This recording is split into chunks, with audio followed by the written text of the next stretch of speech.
Namaste, welcome to Y News. This news sponsors by Sri Krishna Enterprises railway station ఎదురుగా మా వద్ద అన్ని టీవీలు, ఏసీలు, ఫ్రిడ్జ్లు మరియు అన్ని రకాల ఫర్నిచర్ హోల్సేల్ ధరలకు అమ్మబడును. ఈ కృష్ణ ఎంటర్ప్రైజెస్ కు విచ్చేయండి. రైల్వే స్టేషన్ ఎదురుగా main road, Tuni. Proprietor Tamarana Satyanarayana. Rajamahendravaram central jail నుంచి కస్టడీలోకి ఎన్ఐఏ తీసుకుంది.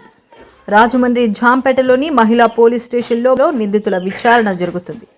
కోర్టు అనుమతి మేరకు ఇవాల్టి నుంచి 5 రోజుల పాటు ఎన్ఐఏ కస్టడీ కొనసాగనుంది. ఈ ఏడాది మార్చిలో విజయవాడలో 3 నిందితులను కొత్తపేట పోలీసులు అరెస్ట్ చేశారు. వీరిచ్చిన సమాచారంతో ఉగ్రవాదులతో సంబంధాలు ఉన్న పలు రాష్ట్రాల్లోని నిందితులను అరెస్ట్ అయ్యారు. దేశవ్యాప్తంగా పలు రాష్ట్రాల్లో కలిపి 13 మంది నిందితులను అరెస్ట్ చేశారు. ఏపీ, తెలంగాణ, కర్ణాటక, మహారాష్ట్ర, రాజస్థాన్, బీహార్, పశ్చిమ బెంగాల్, ఢిల్లీ రాష్ట్రాల్లోని నిందితులను అరెస్ట్ చేశారు. విజయవాడలో 3, హైదరాబాద్లో 1 ఉగ్రవాద సానుభూతి పరులను ఇప్పటికే అరెస్ట్ అయ్యారు. నిందితులు ఇస్లామిక్ స్టేట్, ఆల్ ఖైదా వంటి నిషేధిత ఉగ్రవాద సంస్థల భావజాలానికి ఆకర్షితులైనట్లు గుర్తించారు. ఉగ్రవాదులతో సంబంధాలపై ఎన్ఐఏ అధికారులు దర్యాప్తు చేస్తున్నారు. నిందితుల సోషల్ మీడియా అకౌంట్లు, ఫోన్ కాల్ డేటా, ఇతర ఆధారాలపై ప్రశ్నిస్తున్నారు ఎన్ఐఏ అధికారులు. దేశంలో పేలుళ్లకు కుట్ర చేశారా అనే కోణంలో ఆరా తీస్తూ ప్రశ్నిస్తున్న ఎన్ఐఏ అధికారులు ప్రత్యేక ప్రశ్నావళి సిద్ధం చేసి నిందితుల నుంచి సమాధానాలు రాబడుతున్నారు. నేను అబ్దుల్ సలీం అడ్వకేటు. ఈరోజు ఉమెన్ పోలీస్ స్టేషన్ రాజమండ్రిలో ఎన్ఐఏకి సంబంధించిన కేసుల ఎన్ఐఏ విచారిస్తున్నారు 6 ముద్దాయిలకి. దాంట్లో ఎస్పెషల్ ఒక లేడీ కూడా ఉంది, సైదా బేగము. సో ఈ కేసులో ఇప్పుడు బేసిక్గా ఇప్పుడు అడిగేది ఏమంటే వాళ్ళు ఇప్పుడు 11 గంటలకి తీసుకొచ్చారు అందరినీ. ఆ బేసిక్ ఇన్ఫర్మేషన్ ఏముంది అది అడుగుతున్నారు. నేను ఆల్రెడీ అన్నాను, ఎందుకంటే ఆల్రెడీ దీంట్లో 2 టౌన్ పోలీస్ స్టేషన్లో విచారించారు కదండి, లేదా పోలీసులు విచారిస్తారు, మాకు అంత డీటెయిల్స్ రాలేదు. అందుకు తోడు డీపర్గా మనం ఈ కేసులో విచారిస్తున్నాము.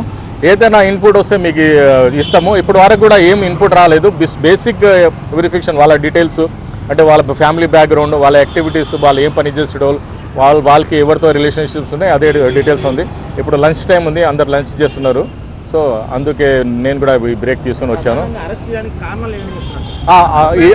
అదే ఎఫ్ఐఆర్ కారణం ఏమంటే వీళ్ళు ఒక బెనిక్స్ గ్రూప్ తయారు చేసి ఖిలాఫత్ మూవ్మెంట్కి మనం స్టార్ట్ చేద్దామని ఆరోపణ ఉంది వాళ్ళతో. ఖిలాఫత్ మూవ్మెంట్కి స్టార్ట్ చేద్దాం, కానీ వాళ్ళ మోడల్ మాత్రం ఐఎస్ఐ అండ్ అల్ ఖైదాలకి అట్రాక్టివ్ ఉందారని పోలీసు అనుమానిస్తున్నారు.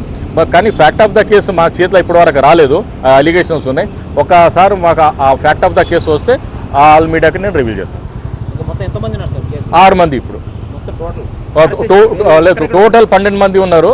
దీంట్లో 6 మంది ఇప్పుడు తీసుకొచ్చారు. దాంట్లో ఒక మైనర్ ఉండడం, ఒక A6 అబ్స్కాండింగ్లో చూపిస్తాను, కానీ అతని డీటెయిల్స్ ఏం ఎవరికి తెలియదు. అది ఈ 3 days, ఈరోజు 8, 9, 10.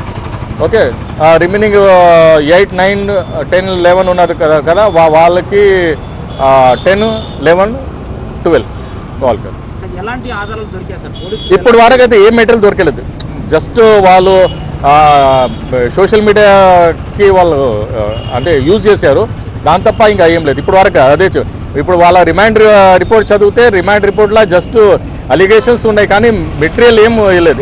ఎక్సెప్ట్ వాళ్ళ సెల్ ఫోన్ తప్ప ఏం వెపన్ లేదు వాళ్ళ దగ్గర. వాళ్ళు యూజ్ చేసింది సెల్ ఫోన్ వెపన్ అనుకున్నాలి అని నేను భావిస్తున్నాను. లేదా అఫీషియల్ పేరు నేను చెప్పరాదు అది. ఓకే, మీకు ఇంకా ఏమైనా కావాలి తెలుసు.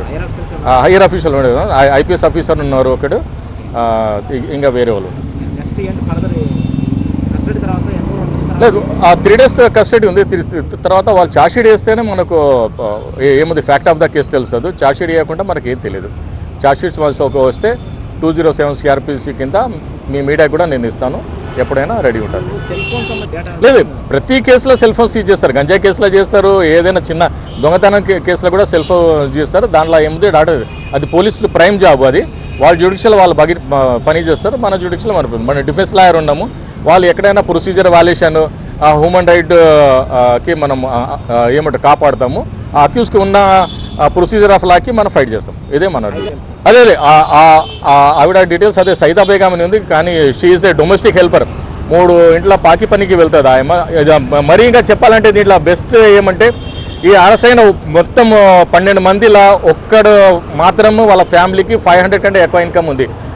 షాద్మాన్ దిల్కష్ వాళ్ళ mother government servant, remaining all poor people ఎవరు ఫ్యామిలీలో కూడా 500 కంటే ఎక్కువ ఇన్కమ్ లేదు. అది every Indian is a police, every police A Indian. మీకు అబ్సల్యూట్ రైట్ ఉంది, మీరు వాయా మీద అడగండి. ఇప్పుడు వరకు అయితే ఏ లేదు, అది జస్ట్ కన్వర్షన్ ఉంది, దాని తప్ప ఇంకా ఏం లేదు.